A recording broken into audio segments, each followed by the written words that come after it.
Hello residents, welcome to my YouTube channel Way to Success by Harish sir. अभी तक यानी previous lecture में हम लोग सिंधु घाटी सभ्यता का date determination, emergence of Indus valley civilisation, town planning, agriculture, society, religion, इन सब चीजों को देखते चले आ रहे हैं। आज हम इंडस वैली सिविलाइजेशन में व्यापार की स्थिति को देखेंगे। ठीक है, तो आप ये जानते हैं कि इंडस वैली सिविलाइजेशन या इंडस वैली पीपल का जो मेन ऑक्यूपेशन था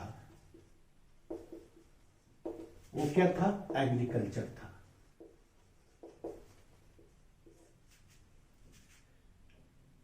जब एग्रीकल्चर धीरे धीरे एक प्रोग्रेसिव स्टेज पे आया, यानी उन्नतशील अवस्था में आया, तो इसमें क्या हुआ? सरप्लस प्रोडक्शन होने लगा। और सरप्लस प्रोडक्शन हमेशा मार्केट को जन्म देता है। तो जब मेच्योर स्टेज पे हड़प्पा सभ्यता आया तो वो एक ट्रेडिंग सोसाइटी के रूप में देखे जाने लगा। यानी हड़प्पा सभ्यता के जो सोसाइटी थी, समाज थी, इंडस वैली सिविलाइजेशन की सोसाइटी थी, वो ट्रेडिंग सोसाइटी हो गई। लेकिन अभी तक चूंकि क्वाइन या किसी भी प्रकार का सिक्के का प्रचलन नहीं था, तो ये ट्रेडिंग जो ट्रेड होता था वो बार्टर सिस्टम को फॉलो करता था, यानी वस्तु विनिमय, एक्सचेंज ऑफ कमोडिटी। अभी भी जो व्यापार हो रहा था वो बार्टर सिस्टम पे हो रहा था, यानी Harappans followed the barter system. इस बात का पता हमें इस बात से लगता है कि हमें देखते हैं कि मेसोपोटामियन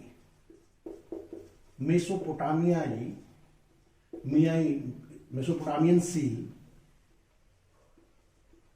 कहां से मिलता है? हमें मोहनजोदड़ो से मिलता है। मेसोपोटामियन सील हमें कहां से मिलता है? मोहनजोदड़ो से मिलता है। एंड हड़प्पन सील हमें कहां से मिलता है? तो ये मेसोपोटामिया से मिलता है, या अन्य जगह से, सुमेरिया से, इजिप्ट से, सब जगह से मिलता है। यानी ये इस बात को, यानी एक तरह से क्या कह सकते हैं कि मेसोपोटामियन सील मोहनजोदड़ो से और हड़प्पन सील मेसोपोटामिया से, यानी एक तरह से एक्सचेंज था। और ये एक्सचेंज किस चीज को इंडिकेट करता है? बार्टर सिस्टम को। अब चूंकि दोनों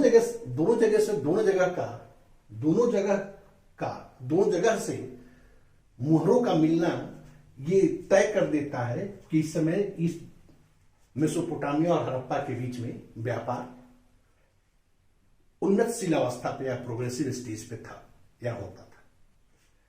अब हम आगे देखते हैं कि इंडस वैली सिविलाइजेशन या हम मेसोपोटामियन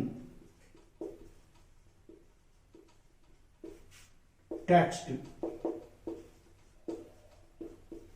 रिफर्ड टू दिलमुन, जो बहरीन की खाड़ी में था। बहरीन यानी फारस की खाड़ी में था। एंड मकन, जिसे हम मकरन तट कहते हैं, यानी Mesopotamian text refer to Dilmun and Makran as intermediate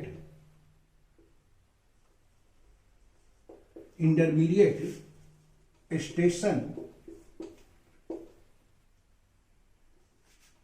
between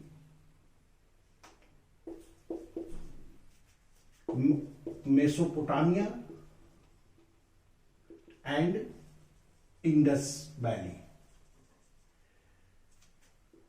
Mesopotamia जो साहित्य था वो दिलमुन, जो फारस की खाड़ी में था, यानी बहरीन के पास दिलमुन एंड मकन तट को एक बीच का स्टेशन के रूप में संदर्भित करता है। इसका मतलब यह है कि जो व्यापार मेसोपोटामिया और इंडस वैली के बीच में होता था, ये कहीं न कहीं दिलमुन के पास उसको स्टेशन बनाया जाता था। और ये बात, इस बात का प्रमाण इस बात से मिलता है कि दिलमुन से भी हमको या मकरन तक से भी हम कहीं न कहीं मेसोपोटामिया और हड़प्पा के मुहरें मिली हुई हैं।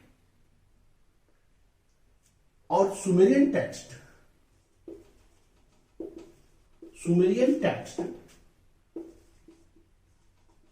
referred to Indus Valley as Meluha,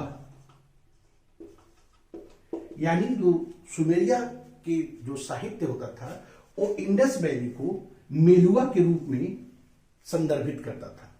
तो यानी अगर आपसे पूछा जाए कि मेलुआ की कहां पे है, तो वो इंडस वैली को ही सुमेरियन लोग कहते थे। अब हम ये देखते हैं कि व्यापार की स्थिति में हमें लोथल से हमें डॉकयार्ड मिलता है, यानी बंदरगाह मिलता है। फिर से हमें मोहरों पर बड़े बड़े बोट या नाव का चित्रण मिलता है। फिर से चौड़ी सड़कें मिलती हैं। फिर से बुल कार्ट का टॉय यानी खिलौना मिलता है। तो ये सारे एविडेंसेस इस बात को प्रमाणित करता है कि सिंधु घाटी सभ्यता के लोग बड़े लेवल पे व्यापारी थे या व्यापार करते थे, क्योंकि बंदरगाह का मिलना यह है कि बाह्य देशों से यानी सी रूट से व्यापार होता था, और डॉकयार्ड बोट्स का मिलना, फिर से वाइड रोड्स इन चौड़ी चौड़ी सड़कों का मिलना इस बात को तय करता है कि व्यापार न केवल बाह्य देश से होता था बल्कि इंटरनल ट्रेड भी होता था। इसलिए चौड़ी चौड़ी सड़कों का निर्माण भी किया गया था। फिर से हमें बैलगाड़ी का खिलौना मिला है, यानी बैलगाड़ी थी। और बैलगाड़ी क्या था? एक तरह से ट्रांसपोर्टेशन व्हीकल था, सामान को एक जगह से दूसरी जगह ले जाना। तो व्यापार इस समय इंटरनल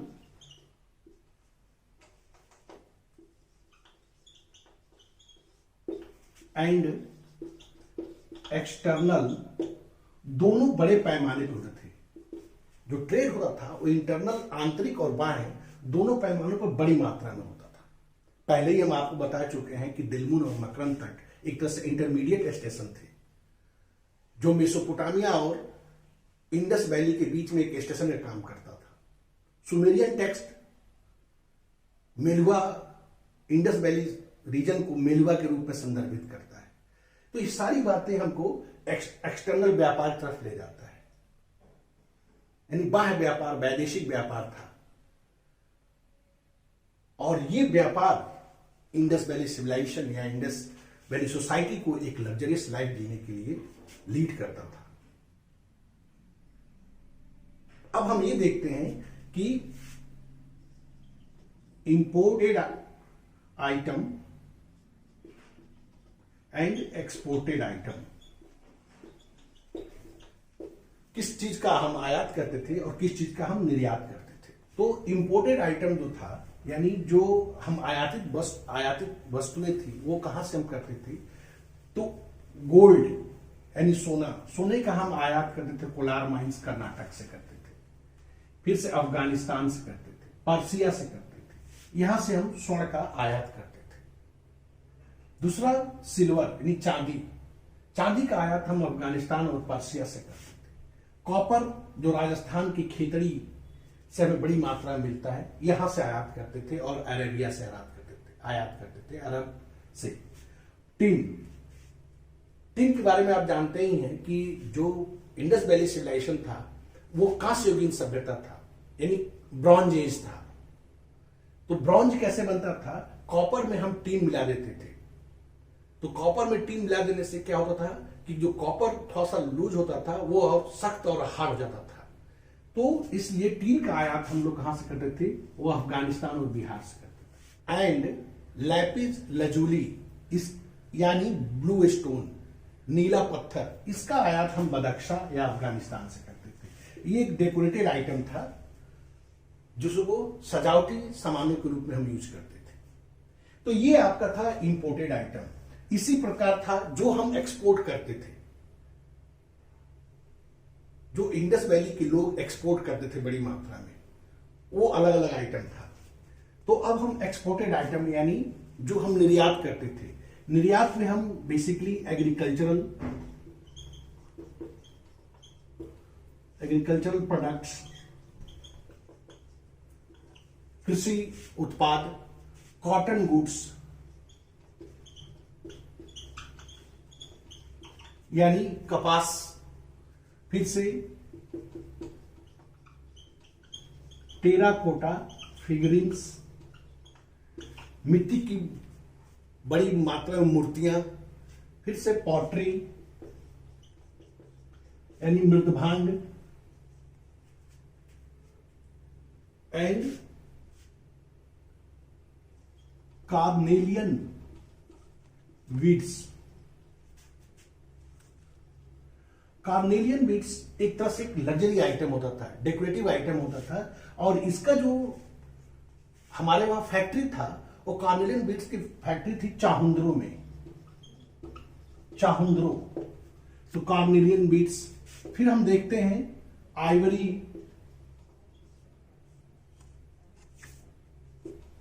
प्रोडक्ट्स। आइवरी मतलब हाथी दांत के कार्य, हाथी दांत से शिल्प कार्य होता था और बहुत सुंदर सुंदर इससे ऑर्नामेंट तैयार किया जाता था, और इसका मोस्टली मोहनजोदड़ो से मिलता है। फिर से ऑयस्टर आइटम यानी सीप से बनी हुई वस्तुएं, सीप से बनी हुई वस्तुएं का कारखाना जो देखते हैं वो लोथल से बड़ी मात्रा में मिलता है। तो ये क्या था, एग्रीकल्चरल प्रोडक्ट्स। एग्रीकल्चरल प्रोडक्ट्स में हम गेहूं, oil seed, peas, mustard, barley, इन सब चीजों का यहां से हम एक्सपोर्ट करते थे। वो सुमेरिया था, मेसोपोटामिया था, हर जगह। दूसरा चीज हम थे कॉटन गुड्स। आप जानते ही हैं कि इंडस वैली सिविलाइजेशन में पहली बार कपास का उत्पादन हुआ था।